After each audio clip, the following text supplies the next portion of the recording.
Okay, go ahead. Matter of fact, it's not even like a disagreement so much. It's more a question. What is with you and the draft and the affiliation of that with females being privileged? So do you think it's not a privilege to not, wait, do you think, how do I frame this? Do you think it is not a privilege to not be subject to forced military conscription? You're not going to like my answer. Okay, go ahead. I think that the draft was created by Henry Wilson, right? And What? it was like first created by Henry Wilson, a man, right? The ideology. I'm not familiar with the draft, like specifically with the United States draft, but yeah. forced military The conscription. forced military, yeah, like for men. It wasn't invented in whatever year you think it. That's something that's gone on for all of human history. No, for sure. I'm saying, not invented like the term draft or. Okay, so go I'm ahead. saying the U.S. All right, draft I'll was hear you out. established. The U.S. draft, because in other countries they include women. There are countries that include women. No, besides Israel, I was gonna women are say not. Israel, yeah. There might be a. With that being said, my point is the implementation of the draft was created by a man, and I feel that it does treat women as though they are inadequate or unequal. More so, I would love to serve in the military. So I am Hold on. Okay. biased. There's like a million different things there. So let me. I want to address those. So you said that it treats women. It views women as what again? Incapable or inadequate. Okay, so we'll start there. Or in need of protection by men. Okay, so first let's just get this out of the way. Who's physically stronger, men or women? Men. And the average weight of a man outweighs a woman, so. Okay. And you said you would like to join the military. There's would. nothing preventing you from joining the military. I've tried. I have to remove some tattoos. Okay, well, I think that would apply to men too. No, I'm not saying that like it's my gender is restricting me from Well, joining the military. I'm saying that I think it's unfair that women are not a part of the draft, but not because they are privileged. I think I won't cut in for long. I just wanted to know, what was the gentleman's name that you cited as the creator of conscription in the United States? Henry Wilson. And then what year? I didn't say a year. Yeah, no, but what year roughly? I don't remember.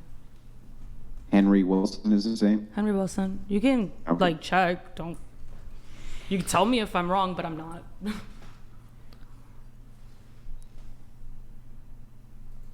Now that that's confirming, yeah.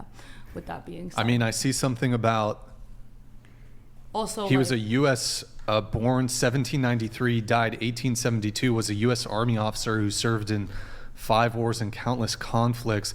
I don't see anything about, unless Henry Wilson. Instead of just Googling his name, perhaps Google like who imposed the draft in the U.S. It's that simple, and you'll see him. We could, but I'm also failing to see how it's at all relevant. I'm just saying, like, it was a decision made by man. It's not well, it wouldn't even matter. This is actually incorrect. Conscription happened long before Henry Wilson put in an official draft act. When did it? But what's we've had conscription since the inception of the nation, including the militia. So just letting you know that it is true that as far as an official draft act, no conscription had been going on in the United States for long before that. I mean. So what's your point? You're saying that, well, it's men a singular man. I think a singular men on representation of at the time, like a Congress and just like full of men. So men determined that we could not serve in the draft. We didn't ask for that. We are not privileged with that. That is a man-given law that is imposed on us. We don't have a say in that. It's like so frustrating debating with you because like you're welcome. You don't really make a coherent point, but if you say so. Okay, so what is your point exactly? My point was that you claim we are privileged because of that. I don't think we are. Furthermore, what does it there matter? are societal disadvantages that are proven between like men and women that we're still like The wage gap, of course. That's been totally debunked. There is no wage gap. There's an earnings gap, and that's because men work different jobs and work more hours than women. No, in the same, do you agree that it's proven that male doctors make like 20 grand a year on average more than women. What if they're, okay, I haven't seen the specific data you're referencing. Yeah, that's new specifically to field. That's new specifically to field.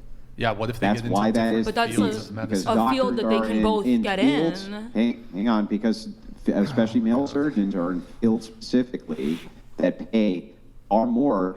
For instance, if you're a heart doctor versus a toe doctor or proctologist, you may get paid a lot more. That's why that's the case. When you break down by field, that is not the case. I would have to look into that statistic. You may be right, I don't know, but I do know. Here, let's bring it back to, I want to try to move Rewind. the wage thing actually into the military. So do you think women should be paid the same as men? Yeah. So what do you think about, for example, in jobs where there's an expectation of having to lift heavy things or physically laborious jobs? Do you think, for example, in the military, men and women should be paid equally? I think they should be paid equally and be given jobs that they are capable of and will excel in. Why is it then, for example, when it comes to soldiers, when it comes to police officers, when it comes to firefighters, why are the physical requirements for women lower than for men? I didn't know that. They are. I didn't know that. If it was the case, far fewer women would get this affirmative action to actually even participate in these sorts of jobs. To like simplify it and to reference like one of your other shows, though, I think it's as simple as Andrew said. Hold on. Let me make this even way simpler. Okay. Let's say there's a job that says you need to carry 200 pounds from point A to point B, and that's just a straight line. Yep. And let's say that men are more physically capable of doing that job, and they can do it faster, and they can go back and forth more times in a given day. Do you think women should be paid the same as men, given that in a day, over the course of a day, they're going to perhaps have an output that's 50% that of men? I think women should be paid the same as men, and I think people's work performance generally is constantly assessed, and if someone's underperforming, then that will be addressed. But more so, I also think, as Andrew and you have referenced in the past, we have guns like in the military, which, as you guys have said verbatim yourself, make equal men and women, or are the best. Like I don't want to paraphrase Andrew, but he said something of thereabouts in like your last podcast. So like both of them can shoot. I don't think one should be paid less than the other. There's a lot more to the military than just shooting a gun. I agree, but I think that they should be paid the same and they have the same abilities and they're capable of the same abilities. Yeah, do you think that a soldier's duties are limited to shooting? No, I think they go beyond that, and I think there's jobs like that people can, like society suggests, are more feminine oriented, like nurses in the military too. No. Back to this. Military. Do you think that soldiers are limited to shooting? No, I just Or do you think that they have to carry large quantities of gear and be physically strong? Yeah. No. I mean, anybody who's in combat is going to have to carry a large amount of gear. Yeah. That's reasonable. I think like if you are aren't men going to be better at doing that than women? Carrying gear, I think the gear is. Yeah. I think you're heavily exaggerating the weight of that gear. No, I don't think I'm. Women wear those uniforms all the time. How much do you think, on average, a soldier carries in gear? I couldn't tell you. I'm not one to guess weight or anything. I wouldn't know, but I know that women wear those uniforms and carry that gear, not at the same amount, but they do. It's often 70 plus pounds. Okay. They're carrying all day. But it could be much heavier, upwards of 100 pounds. Do you think that men or women are going to be more equipped to do that on average? I mean, like I said, like men are physically heavier, so they physically have a mass in which can carry more. But I don't think that up to 100 pounds is out of either grown person's like general ability. Yeah, no, it is outside the purview of most women's abilities to carry 100 pounds around all day long. Yes, I'm sure I'm not the only one in this room that could. What's that? I could definitely carry 100 pounds, and I'm sure I'm not the only woman in this room that could. Could you carry it around all day long? Put me in a military suit. Let's find out. I mean, do you think most women could? I think the human body is capable of a lot of things. Yeah, I think the human body is very strong and very persevering and adaptive. Well, if this is the case, then how come it is that women, when they go out for special services selection, have not been able to make the cut? And why is it that the infantry has had to lower the standards for women in order for women to pass the cut? Why are the standards lower for women with the physical requirements inside of the military? I didn't know they were, so you're asking me a question that I already acknowledged. I was like, yeah, well, it's the same thing with police. Hang on, it's the same thing with police. It's the same thing for most of those types of jobs. The standards, the physical standards, are less. They're less rigorous for women than they are for men. Why would you think that was, if you had to guess? I would guess it's proportionate to like our average masses and our average like capabilities. Like, of course, Sure. I'm not denying that. I totally agree. But I still think they're capable.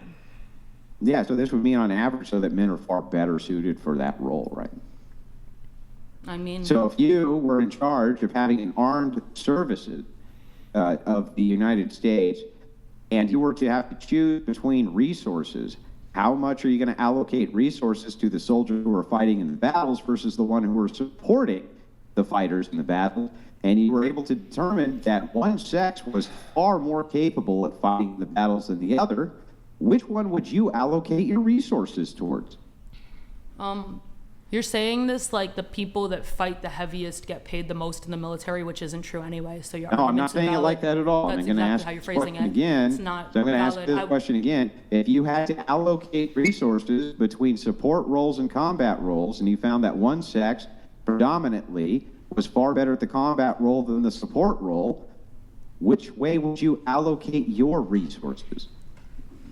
You're saying this as if there's only two roles, and if your hypothetical is no, the only I'm not. way, I'm literally saying this as though there could be thousands of combat roles and thousands of support roles, but you find that one sex is dominant in the combat roles. Okay, yeah. And you have the resources. And I'm not denying that. Which way are you allocating them? But there's so many other roles. Like, I'm not denying what you're saying. I'm agreeing. Like, yeah, like the roles that are better suited for like a higher tier of physical strength are going to be allotted to the higher biological sex's gender tier of physical strength, which is men. I'm not denying that. Right. But so you're still dancing around the point I made that there's so many for roles. Hours on end, for days on end, carrying huge amounts of gear, fighting day and night. You would allocate your resources towards men, right? Okay. Wouldn't you? I already like agreed with that part. I'm just waiting for the punchline. Well, the punchline now that we've gotten through this is to just say that, generally speaking, then, if you have to allocate resources, what kind of military you want, why wouldn't you try to make standards that towards men? It's going to make a better military, right? I'm sorry, you gotta say that one more time. It did. The point didn't point. I'm sorry. If you can allocate all of the resources of your nation towards a mostly male fighting force or a mostly female fighting force, which one will you do? I already answered this.